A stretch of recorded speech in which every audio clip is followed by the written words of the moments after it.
As we now connect with the founding member, Arewa Consultative Forum, Tanko Yakasai, and he also joins us from Abuja. It's glad to have you, sir. Very warm welcome to the program. Now, I'd love to get straight into it. Your immediate reactions to this address by Peter Obi.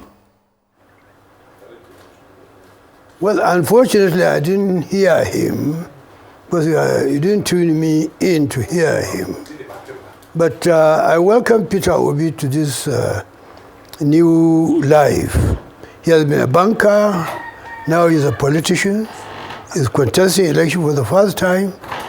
Anybody who is starting something for the first time is in learning process.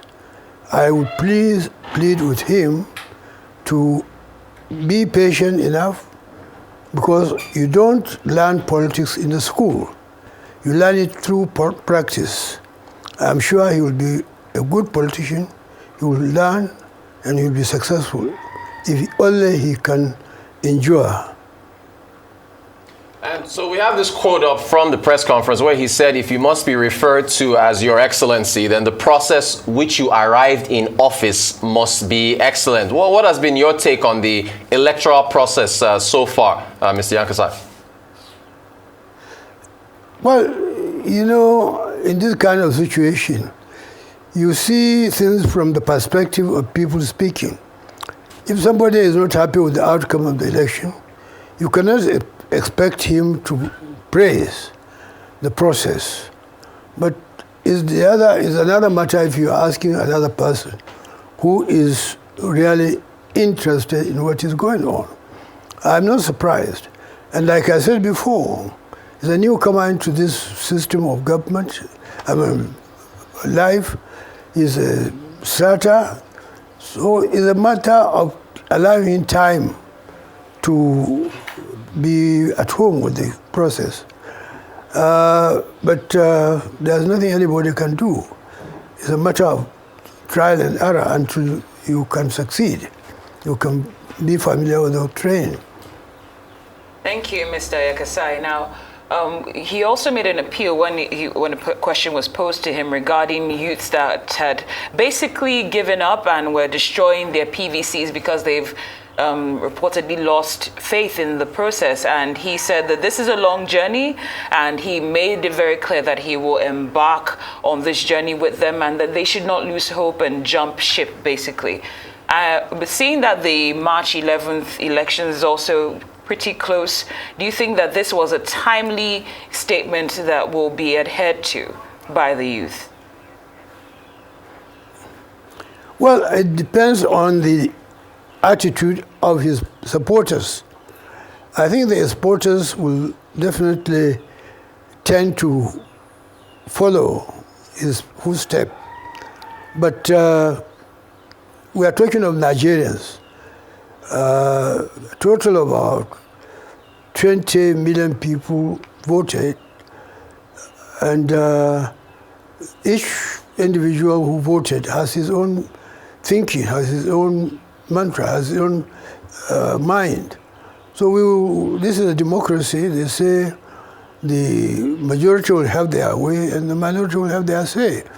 Let us continue to practice the system, and this is the most important thing. And this is a system where you can only learn from practicing. I think we'll allow him the opportunity to learn. There's a lot of time, and he's new in this world. He came to this world in 1961. He has a long way to go. I believe he will one day be 100 years old. You can imagine from now to that time. It will be a journey. Certainly a journey. Now, one of the sentiments shared by Peter Obi after he was asked a question about a possible coalition, he held a joint, he didn't hold, the Labour Party, and the PDP held a joint press conference together, and people began to speculate as to whether there was some form of coalition happening. And of course, he said that this is not the issue at hand. I bring this up because, of course, you've been vocal about the topic of coalitions. As the president-elect himself, currently is speaking in a tone of reconciliation, inclusivity, and a desire to want to bring people in. However, your comments with regards to that are that you feel that a coalition is anti-democracy, as democracy should be competitive. Now, I'd just like to ask you why you feel this way, because if we look at history around the world, coalitions have brought about stability and peace in several countries, not just in Africa, but also in Europe. South Africa, for example, Nelson Mandela began his tenure after apartheid with a coalition government. Why are you so vehemently against a government in which the president-elect brings in other people from the political fold that may not belong to his ruling party? No, I'm not against coalition government, but I'm saying that what we need in this country is an all-inclusive government. It's different from a coalition government. Coalition government means giving a veto power to the partner. You see, I don't know if you know me very well. I was a liaison officer during the Second Republic for President Shehu Shagari. We had a coalition between the MPN and NPP. At a stage, the NPP wanted to scuttle the coalition and nearly caused a crisis in the country. That led to the split in the party. This is why Omeze Ezeake, the former speaker, left the APP and retained his position as speaker. That's why the running mate of Dr. Nnamdi Azikiwe, Professor Ishaya Audu, left APP and stayed as neutral because he was not prepared to wreck the ship. So this is the situation. I'm not against a coalition government, but I am saying that a coalition government will give a partner a kind of veto power. And when it doesn't suit his mantra, if you are not careful, you can wreck the ship. I don't want any crisis in Nigerian politics anymore. What we want is to develop democracy.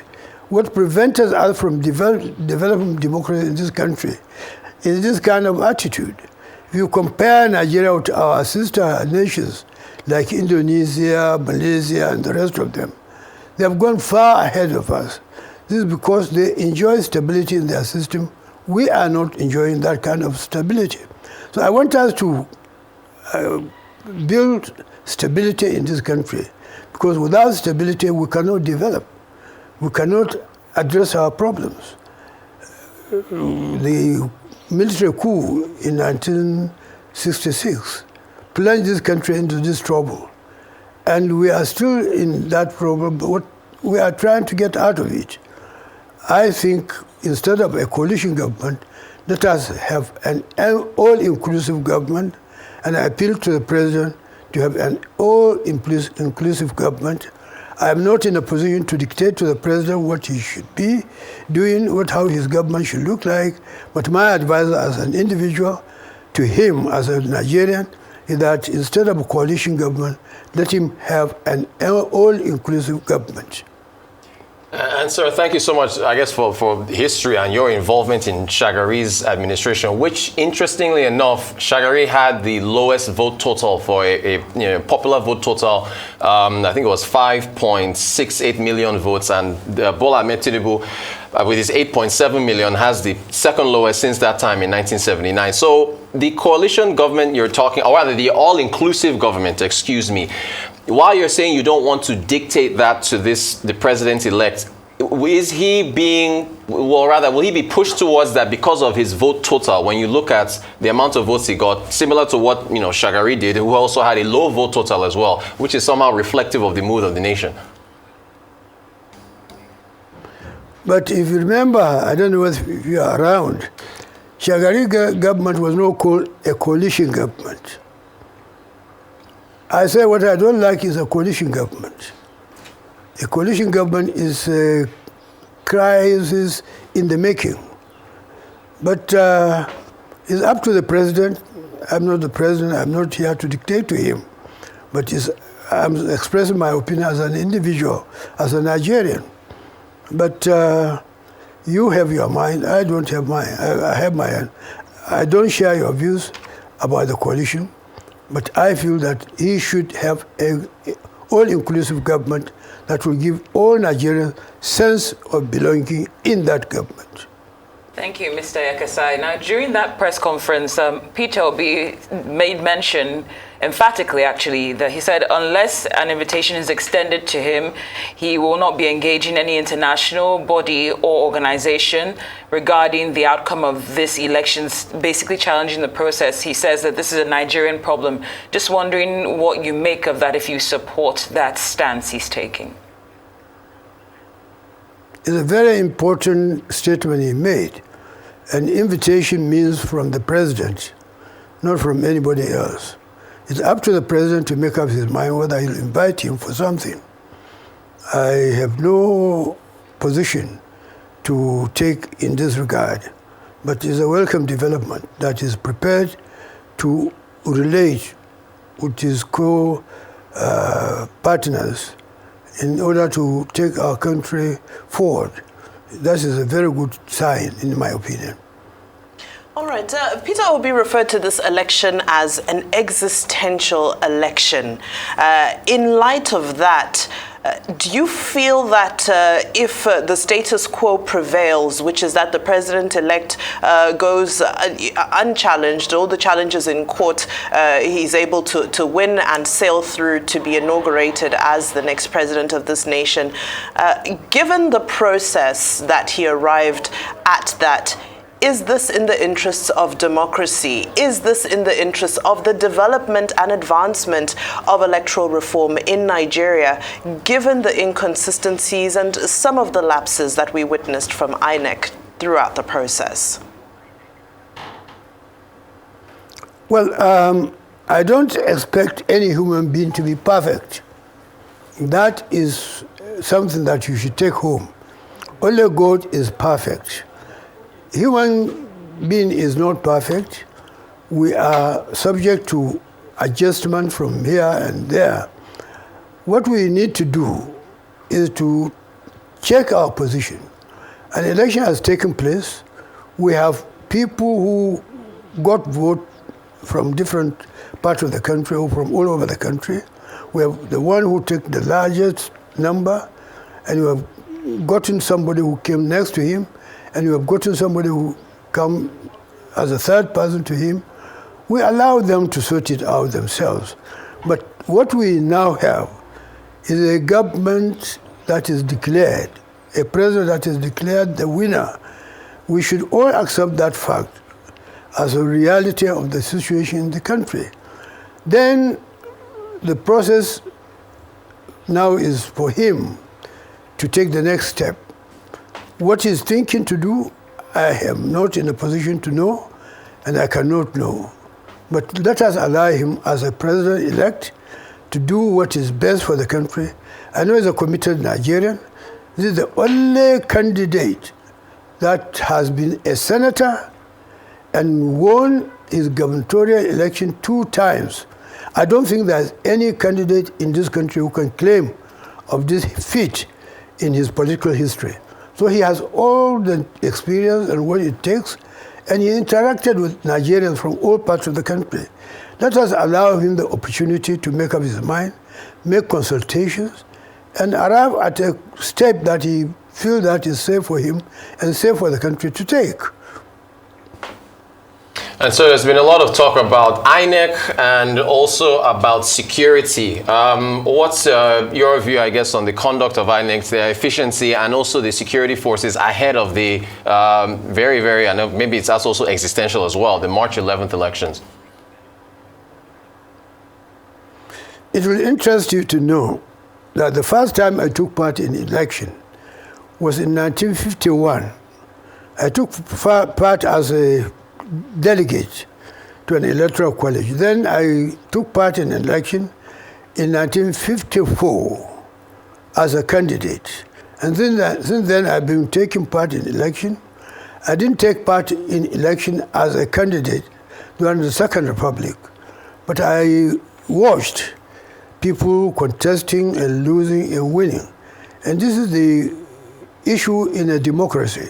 You must be prepared to win and must be prepared to lose.